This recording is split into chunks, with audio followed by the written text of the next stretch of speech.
if you do want to explore Alaska, then you might want to consider flying with Alaskan Airlines, because again it's been named North America's most on-time airline, and this is for the 6th year in a row.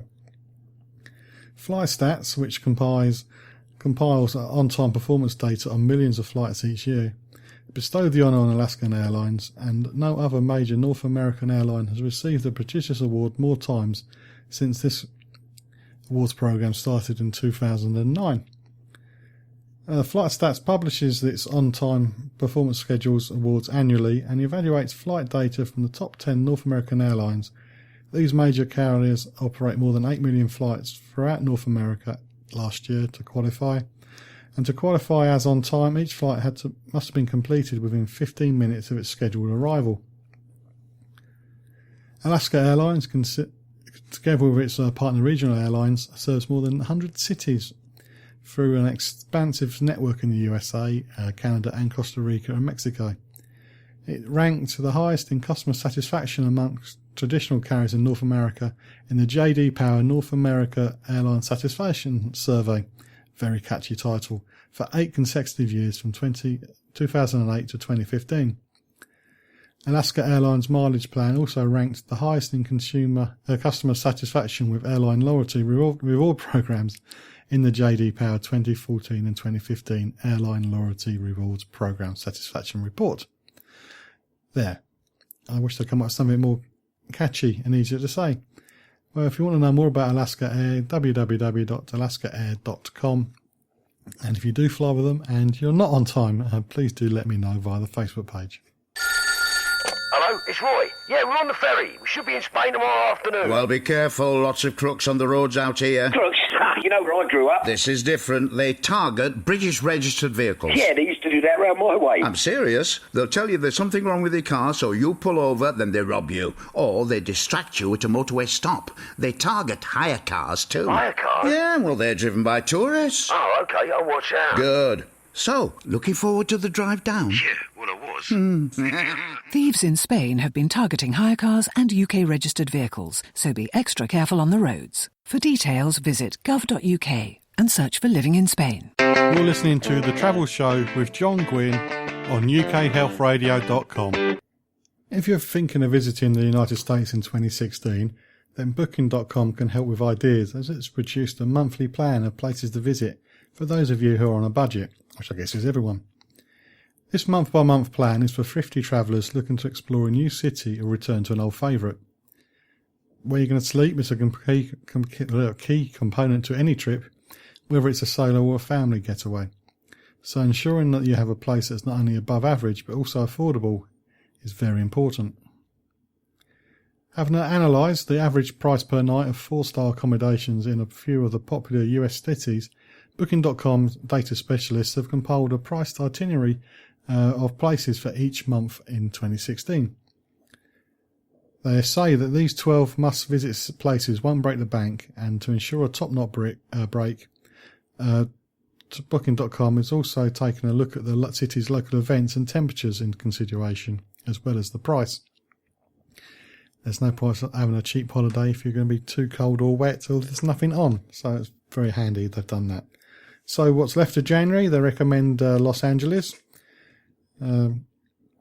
The week after New Year's was the cheapest month of the month for the average 4-star hotel room, and it was just $212, which was 33% cheaper than the most expensive week in LA all year.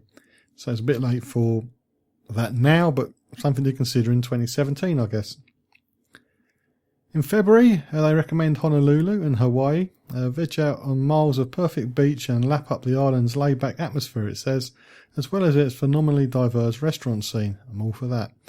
Price-wise, February is a winner for a 4-star accommodation. The first week of February in 2015 was $206 per night, making it 40% cheaper than the peak week, which is over New Year's Eve. In March, you may not have heard of this place, but they recommend Flagstaff in Arizona. In addition to crisp, clear days that are perfect for being outdoors, there are far fewer crowds. No surprise there. Flagstaff is pretty affordable year-round, but March also provides particularly good value The first week in March 2015 was only $84 a night, 38% cheaper than the city's most expensive week of the year. April, the website recommends Chicago. Spring is charming here, and the first week of April 2015 was a massive 54% cheaper than the most expensive all year, coming in at only $143 per night. See all the classic sites of America's second city with plenty of events and up-and-coming eateries to keep you buzzing with activity. May, they go for Fort Lauderdale in Florida. At this time of year sees warm temperatures and fewer visitors, and also coincides with the start of the summer vacation for many schools. This, they reckon, makes it an ideal destination for families. At just $162 per night, the average price of a 4-star accommodation during the second week of May was 46% cheaper than the most expensive week of the year. June, they go for San Antonio in Texas. The first week in June last year was only $164 a night for the 4-star, 30% cheaper than the city's most expensive week of the year. Also, it's only an hour's drive from Austin, so do you want to recover more ground on your trip? And it's a whole lot cheaper too. San Antonio's peak price is 49% cheaper than Austin's peak. July, they go for Boston even. Take a walk along the leafy boulevards of the old world-style houses, or take a picnic to the park to soak up the sunny atmosphere. Last year, in the first week of July, saw a significant price dip to $265 per night, 31% cheaper than the sixth peak week of the year, which is October, and that was coming in at $384. August, New York. Central Park Summer Stage is just one such venue in a city where the outdoor concerts, theatre performances and other bits and bobs pop up all over the place in the warmer months. The average price for the fourth week of August was only in 2015 was only $235, 39% cheaper than the peak season in September. September is Orlando. The first week in September last year was only $130 per night, which is 40% cheaper than the peak price. Plus, there's less crowds in the park, so you have more time to explore all the other attractions Orlando has to offer. October, New Orleans. If you're worried about missing out on the fun and excitement by not visiting during Mardi Gras, well, have no fear, it says here. Halloween sees tons of events and parades taking part on the street. In October last year, the last week, it was $202, which is 34% cheaper than the week of Mardi Gras. November, San Francisco. It's still sunny apparently, and it's enough for you to make them sunny and warm enough to make the most of the city's many attractions, such as catching a ferry across the bay to Alcatraz, or walking along the incredible feat of engineering which is known as the Golden Gate Bridge. A week before Thanksgiving in 2015 was one of the cheapest weeks of the year at $202 per night, 51% cheaper than the city's peak price. And finally, December. They recommend Las Vegas, with renowned nightlife, a palpable party feel and endless shopping opportunities. December suits this city down to the ground. A third week of December 2014 was 60% cheaper than the most expensive week of the year, with accommodation rates as low as $84 per night. So there we go. Plenty of ideas for you if you fancy visiting America for 2016. And there is a wide range in prices there. But I never would have thought of going to Vegas for December. I thought it would have been too expensive. But it looks like it's a great place to do your Christmas shopping. And of course it would be a bit warmer than doing it in New York City. You can follow me on Twitter at @holiday_hut. And research has revealed that trust is the most important factor when booking holidays. In a recent survey done by the Travel Counsellors, who are an independent travel company in the UK, 93% of UK consumers reported that they plan to go on holiday in the next 12 months. But what did the British public consider during the holiday decision-making process? Well, the survey revealed that trust is the most important factor for UK consumers, and that first-hand knowledge of destination and accommodation is the most important source of information when making such decisions. Most recently, BBC TV's Rip Off Britain uncovered some serious pitfalls to booking holidays online, and the programme, as always, shared stories of distraught people who had lost thousands of pounds by falling victim to a number of scams, highlighting the importance of booking with a trusted travel provider. Growing concerns over the trustworthiness of online sites may have resulted in a shift in the decision-making process. 60% of holidaymakers surveyed ranked booking with somebody they can trust as the single most important factor, and only 4% ranked getting the cheapest price as the most important factor of making travel plans. A further 24% of those who took part in the survey placed the most value on having a holiday tailor-made for them, according to their specific needs and wants. In addition, having 24/7 assistance was considered most important by 7%, closely followed by being financially protected at 6%. A spokesperson for travel counsellors said that it's clear that people are now placing trust at the centre of the booking process over anything else. Travellers also want a holiday that is catered for their specific needs and requirements.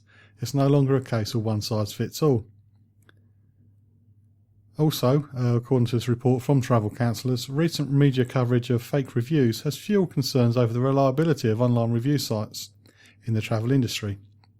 Perhaps, they say, not surprising that only 23% of people who took part in the survey ranked online ratings and reviews of destinations and hotels the most important type of feedback. Instead, 71% value first-hand knowledge from a real travel agent most highly when researching their holiday options. What about you? How do you place trust? How do you rate trust when it comes to booking a holiday? I haven't booked a package holiday for a very long time because I've done it all direct and saved a lot of money. But if you're not clued up, what do you do? Do you think trust? And then travel counsellors are not a member of ABTA, which when I was a kid we was always told book with ABTA, book with ABTA, book with ABTA. But travel counsellors have a trust scheme, which in pretty much most cases is actually better than ABTA membership. But do you trust that? What do you think? Have you used travel counsellors? Do you rate them? I know everybody I've ever spoken to does rate them very highly. I'm just interested to know what's the most important thing when it comes to booking a holiday, because when I speak to people, it's cost is the most important thing. But what about you? Please do let me know. Facebook.com/John Guinn Travel Show. Well, that's the end of this week's show. I'm sorry it's mostly me talking, but I did have a guest at the beginning, Adam from UK EEC. Had some very valuable information about holiday discount clubs and the app that you should use if you're travelling abroad to back up the information you may already have in your head. As I said, I have checked the app. It's very good. It's well worth downloading before you go away. Is there anything you want me to investigate for travel for 2016? Please do contact me via the Facebook page, facebook.com/John Guinn Travel Show. I do hope you join me next week on the Travel Show with John Guinn on UKHealthRadio.com, where each week I'm checking it out before you check in.